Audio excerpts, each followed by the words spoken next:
Now, the second part of this section begins with the Gibeonites, a Canaanite people group, and they do just what Rahab did as they turn to follow the God of Israel and they make peace with Israel.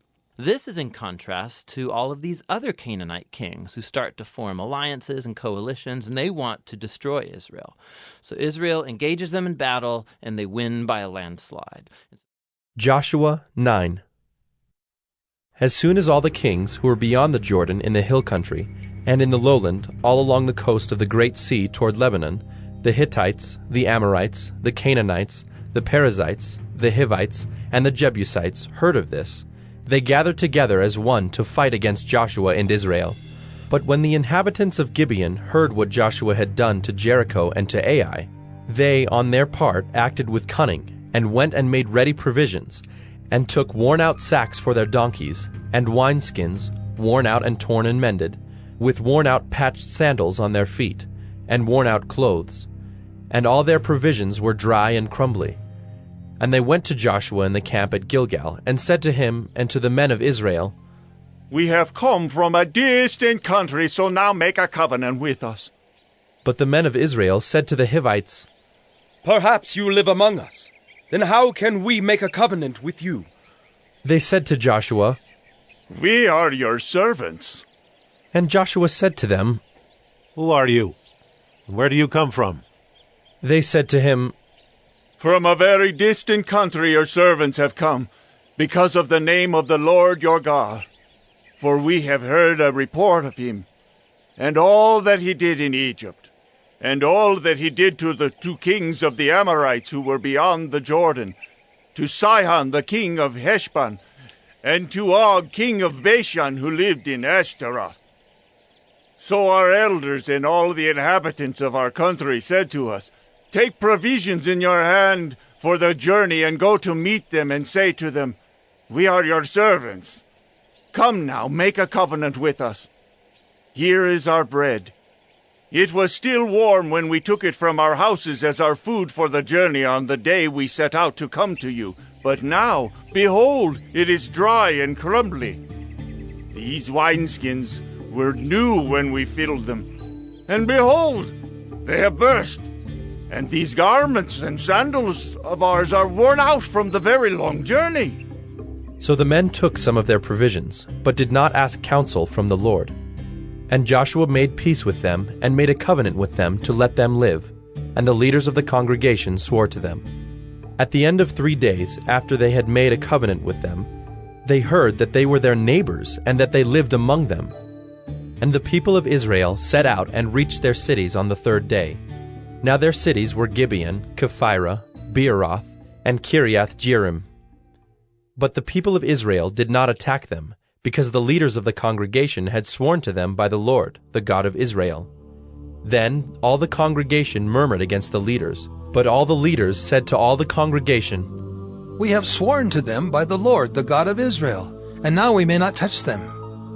This we will do to them.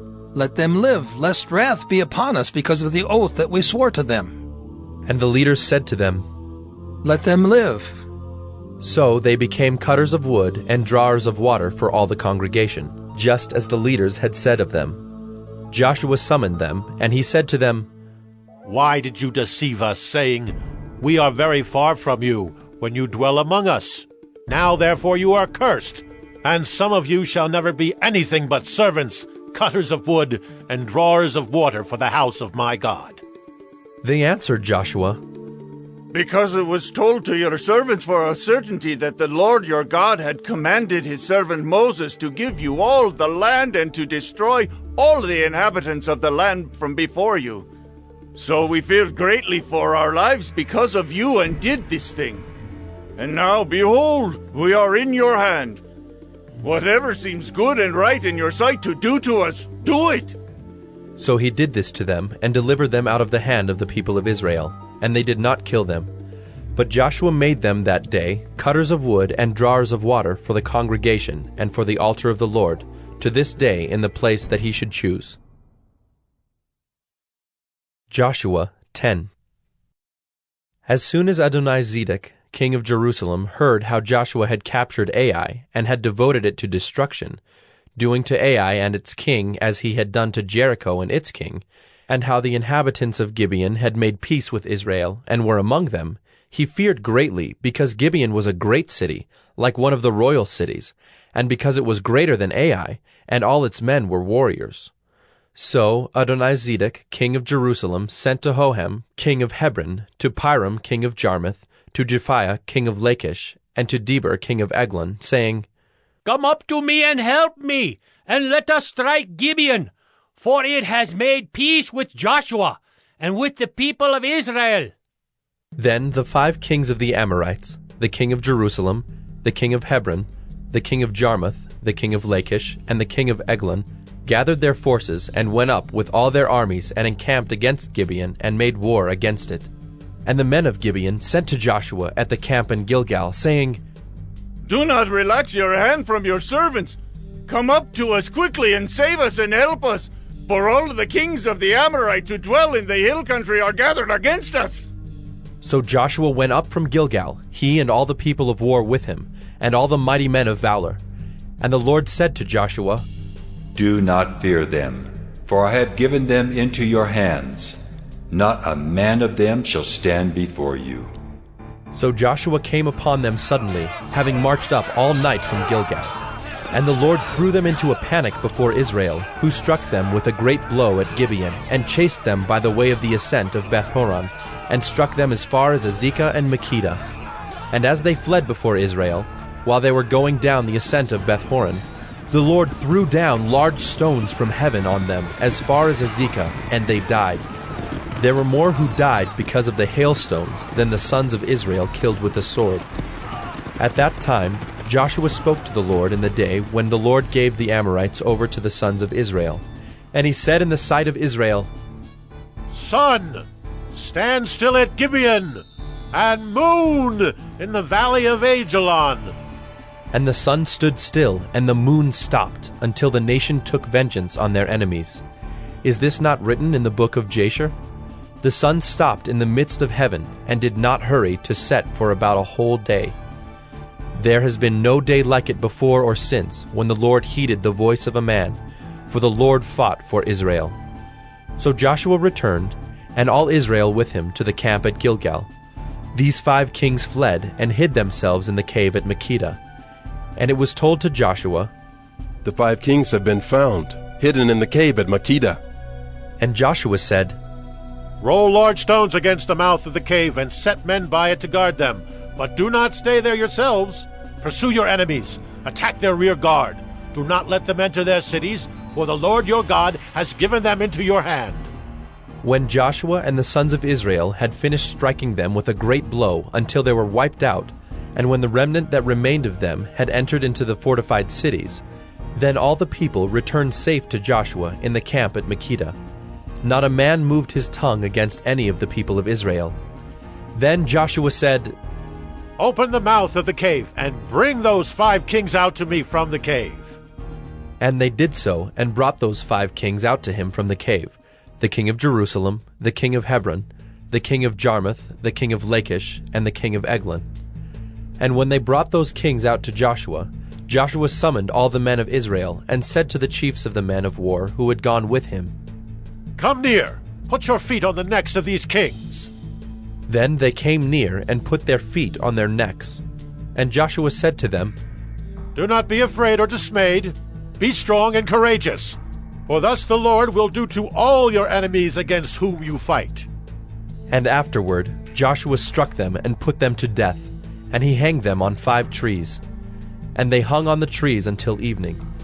But at the time of the going down of the sun, Joshua commanded, and they took them down from the trees, and threw them into the cave where they had hidden themselves. And they set large stones against the mouth of the cave, which remain to this very day. As for Makkedah, Joshua captured it on that day, and struck it, and its king, with the edge of the sword. He devoted to destruction every person in it. He left none remaining. And he did to the king of Makkedah just as he had done to the king of Jericho. Then Joshua and all Israel with him passed on from Makkedah to Libnah, and fought against Libnah. And the Lord gave it also, and its king, into the hand of Israel. And he struck it with the edge of the sword, and every person in it. He left none remaining in it. and he did to its king as he had done to the king of Jericho. Then Joshua and all Israel with him passed on from Libnah to Lachish, and laid siege to it, and fought against it.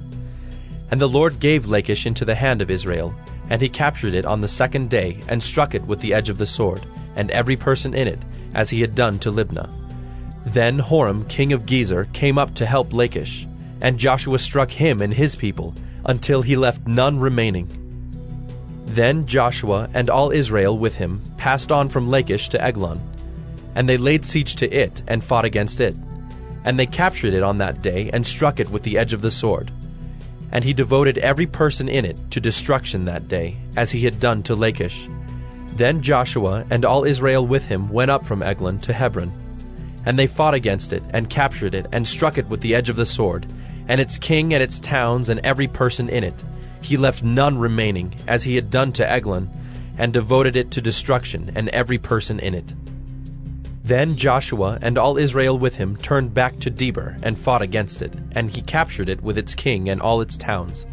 And they struck them with the edge of the sword, and devoted to destruction every person in it. He left none remaining. Just as he had done to Hebron and to Libnah and its king, so he did to Debir and to its king. So Joshua struck the whole land, the hill country and the Negeb, and the lowland and the slopes, and all their kings. He left none remaining, but devoted to destruction all that breathed, just as the Lord God of Israel commanded. And Joshua struck them from Kadesh Barnea as far as Gaza, and all the country of Goshen as far as Gibeon. And Joshua captured all these kings and their land at one time, because the Lord God of Israel fought for Israel. Then Joshua returned, and all Israel with him, to the camp at Gilgal. Joshua 11. When Jabin king of Hazor heard of this, he sent to Jobab king of Madon, and to the king of Shimron, and to the king of Akshaph, and to the kings who were in the northern hill country, and in the Arabah south of Kinneroth, and in the lowland, and in Naphthdor on the west, to the Canaanites in the east and the west, the Amorites, the Hittites, the Perizzites, and the Jebusites in the hill country, and the Hivites under Hermon in the land of Mizpah. And they came out with all their troops, a great horde, in number like the sand that is on the seashore, with very many horses and chariots. And all these kings joined their forces, and came and encamped together at the waters of Merom to fight against Israel. And the Lord said to Joshua, Do not be afraid of them, for tomorrow at this time I will give over all of them slain to Israel. You shall hamstring their horses, and burn their chariots with fire. So Joshua and all his warriors came suddenly against them by the waters of Merom, and fell upon them. And the Lord gave them into the hand of Israel, who struck them and chased them as far as Great Sidon and Misrephoth-Maim, and eastward as far as the valley of Mizpeh. And they struck them until he left none remaining. And Joshua did to them just as the Lord said to him. He hamstrung their horses and burned their chariots with fire. And Joshua turned back at that time, and captured Hazor, and struck its king with the sword. For Hazor formerly was the head of all those kingdoms. And they struck with the sword all who were in it, devoting them to destruction. There was none left that breathed. And he burned Hazor with fire.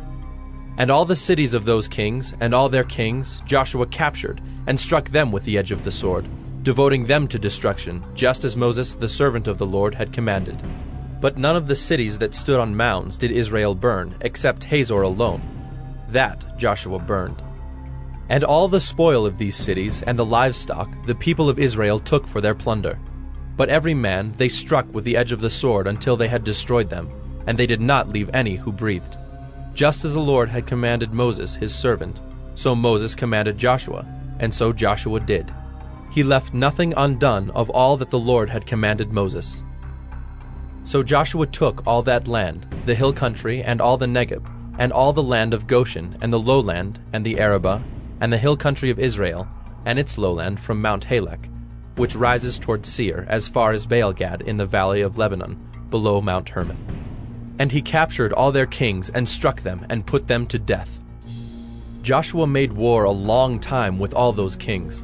There was not a city that made peace with the people of Israel, except the Hivites, the inhabitants of Gibeon. They took them all in battle.